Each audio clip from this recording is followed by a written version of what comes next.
छात्रों नमस्कार। एनसीईआरटी गणित कक्षा 10वीं में आपका स्वागत है। हम लोग प्रश्नावली 5.3 का प्रश्न क्रमांक 2 कर रहे हैं, जिसमें अब हम लोग दूसरा प्रश्न करेंगे और इसमें हमें दिए गए पदों का योगफल ज्ञात करना है, लेकिन हमें पदों की संख्या पता नहीं है, इसलिए हम पहले n वा पद लगाएंगे। तो सबसे पहले तो हम जो हमें श्रेणी दी हुई है उसी को लिख लेते हैं।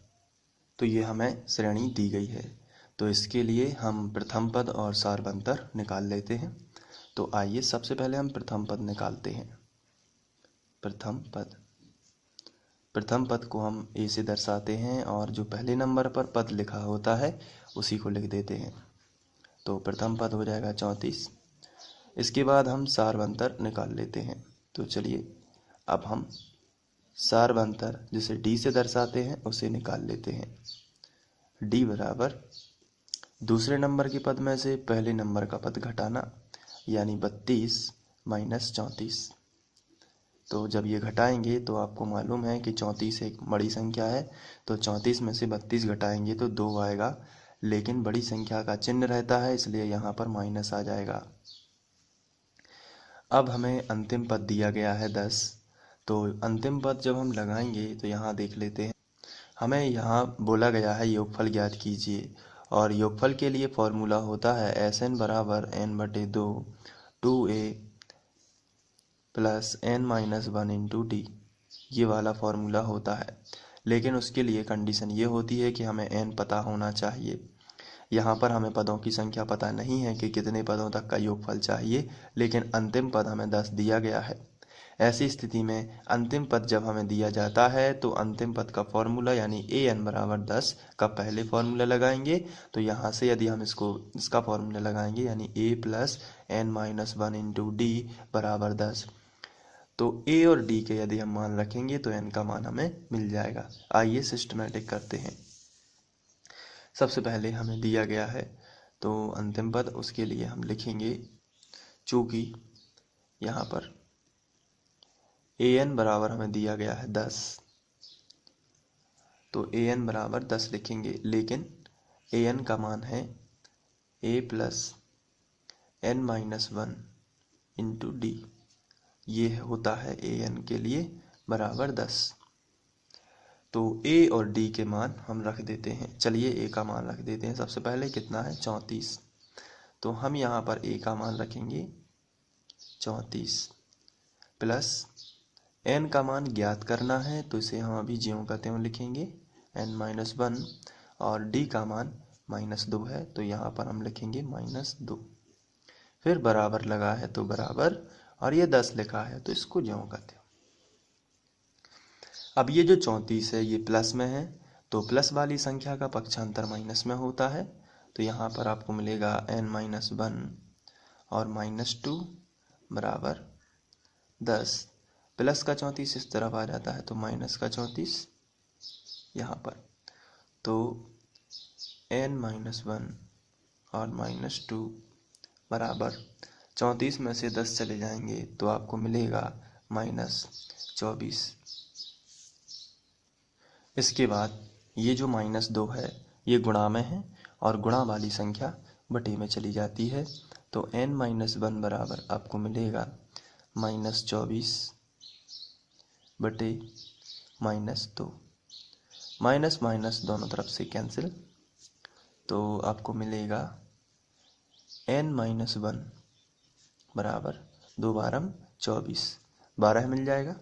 -1 का पक्षांतर इस तरफ कर देते हैं तो n बराबर आ जाएगा 12, -1 इस तरफ आया तो +1, तो 12 और 1 कितना हो जाएगा, तो आंसर है 13। तो ये n की वैल्यू आपको मिल जाएगी। जैसे ही आपको n की वैल्यू मिलती है तो आप जाके अपने Sn वाले फॉर्मूले में रखेंगे। तो सबसे पहले तो हम लिखेंगे अतः श्रेणी में 13 पद हैं,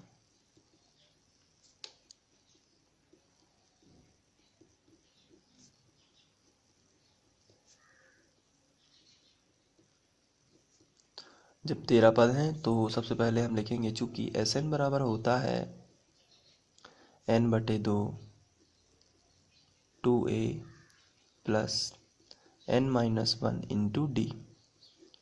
अब यहाँ पर हम 13 पदों तक का योगफल चाहते हैं, इसलिए s 13 यानी n की जगह पर 13 हो जाएगा, तो यहाँ भी 13/2 हो जाएगा।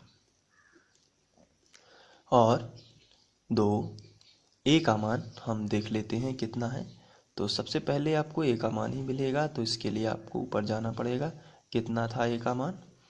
तो a का मान 34 था और d का मान -2 था।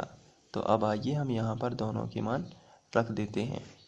तो चलिए सबसे पहले हम a का मान रखेंगे जो कि 34 है, तो 2 गुणित a की जगह पर 34, प्लस लगा है तो प्लस लगा दीजिए। n का मान कितना है? तो आंसर है 13 पदों तक का योगफल ज्ञात कर रहे हैं, इसलिए n की जगह पर 13 रख देंगे -1।